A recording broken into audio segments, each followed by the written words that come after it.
Lenovo has launched so many smartphones this year that we've almost lost track of it. There are some new ones and then there are some upgrades of the previous devices like the Moto G5S Plus that I have in my hand and which we are going to review in this video. But is the smartphone that comes just 6 months after the launch of the G5 Plus worth an upgrade? You're watching India Today Tech, and in this video we're going to take a look at what magic the dual cameras and the metal body do to the Moto G5S Plus. The Moto G5S Plus, or the special edition as Motorola calls it, comes in a metal unibody design, and that is the great difference, or rather the only difference when it comes to design of the phone. There are also dual cameras at the back which are slightly protruding, but overall only the metal body is what you will find different from the G5 Plus. The phone doesn't feel any thicker or lighter, but it does feel a little different in the hands thanks to its metal back, which on the G5 Plus was plastic. The G5 Plus was a great phone when it came to design, and thankfully the G5S Plus retains all the good elements. Like the front fingerprint sensor is exactly the same and one of the best things about the Moto phones. Then there is the front flash also present on the G5 Plus. There is speakers placed at the bottom. The buttons on the right are made out of metal and are very tactile. And then there is the 2.5D curved glass on top of the 5.5-inch display. With G5S Plus, Motorola also brings back the cute dimple that we found on the previous Motorola phones, and many Moto fans will welcome this. But now using the metal body, the design seems to be quite generic. Like the antenna lines that you will see on the back of the phone are not very finished like we saw on the Nokia 6 or many other high-end Motorola smartphones. Except that there's nothing really wrong with the Moto G5S Plus's design. It is strong and the phone also manages to look premium, and at a price of Rs 16,000, it is quite a bargain. Let's talk about the display.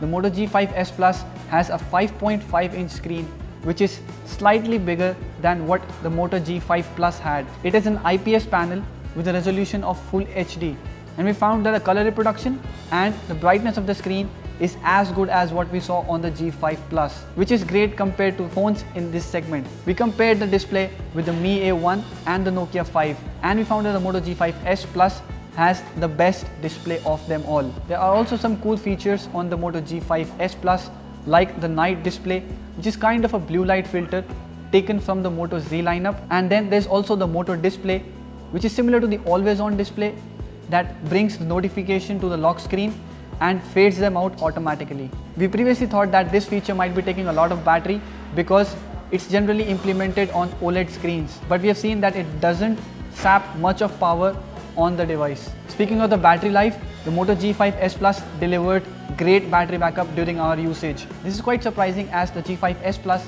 has a big display and the battery capacity is not that much at 3000 mAh, but we were able to get 1.5 days of battery backup consistently throughout our usage with about 5 to 5.5 hours of screen on time. Coming to the performance part, the Moto G5S Plus comes with a Snapdragon 625 chip with 4 GB of RAM and 64 GB of storage. Compared to the Moto G5 Plus, you get 32 gigs of extra storage, and that alone is enough to justify its price gap. But then it also has the stock Android interface, which the Moto phones are really known for.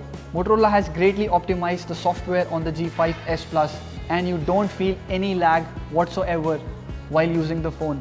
During our review period, we found the experience is very close to the Moto Z2 Play, Motorola's latest mid-range phone that comes at a much higher price. Though when it comes to upgrades, Motorola has started to gain a bad reputation, especially with the news coming in that it won't be giving Oreo on the Moto E and E4. Also, given the fact that at 15,000 you get the Xiaomi Mi A1 with guaranteed upgrades to Android Oreo and even the next Android version as and when it comes. But Motorola also has its own package of gestures and controls that we really like. For example, you can use just the fingerprint sensor or the home button alone to navigate through the operating system, and you can shake the phone to turn on the flashlight or rotate it to turn on the camera very quickly. We also tested some games on the phone like the Asphalt 8 or the Modern Combat 5. The phone is really a delight to use for gaming purposes, and we have said this in our other comparison videos as well, that the Moto G5S Plus is the best device you can have for gaming in the price segment. It won't heat up, it won't lag, the touchscreen is buttery smooth, and the display quality is amazing to play games. We should also mention here that the signal reception and call quality on the Moto G5S Plus are quite good. Also, the sound on the earpiece and the loudspeaker both are good for making calls. Also, the phone comes with a dual band Wi-Fi, which means that the signal reception of the Wi-Fi is pretty decent on the device. The only thing that we didn't like on the Moto G5S Plus, or should we say Motorola could have improved on the device, is the dual cameras. The main sensor on the device works great, but as a combination of dual cameras, Motorola could have thought of a better implementation, something like we saw on the Mi A1. Both the cameras at the back have a 13 megapixel sensor, but while one camera functions as the main camera, a secondary camera that comes in only for depth sensing. On the Mi A1, the second camera has a telephoto lens, which is similar to the iPhone 7 Plus, but on the G5S Plus, it is used just to create a blurry background. Though compared to the Lenovo K8 Note, we found that the images taken in the depth-enabled mode are not bad at all. The camera does a good job at keeping the object's edges sharp, and the fact that G5S Plus's main camera is an improvement over the Moto G5S Plus, both in low light and in the HDR mode, as it is visible in the images that you see. Also, we compared the G5S Plus's camera to the Mi A1 and the Nokia 6 as well, and we found that it stands out great when we're comparing only the main sensor. Notice that the color reproduction on images taken from the G5S Plus is quite great, and the low light noise is very low. The front camera is also better than that on all the phones we have compared in this price segment. Other than that, the G5S Plus also has a flashlight at front, which means that in low light conditions or even at night, it would be impossible not to take a good selfie. So should you buy the G5S Plus? Not if you have already bought the G5 Plus. It's funny that Motorola is launching so many smartphones in such a short span of time, but the Moto G5 Plus was also a great smartphone to have, and there is no use upgrading it with the G5S Plus.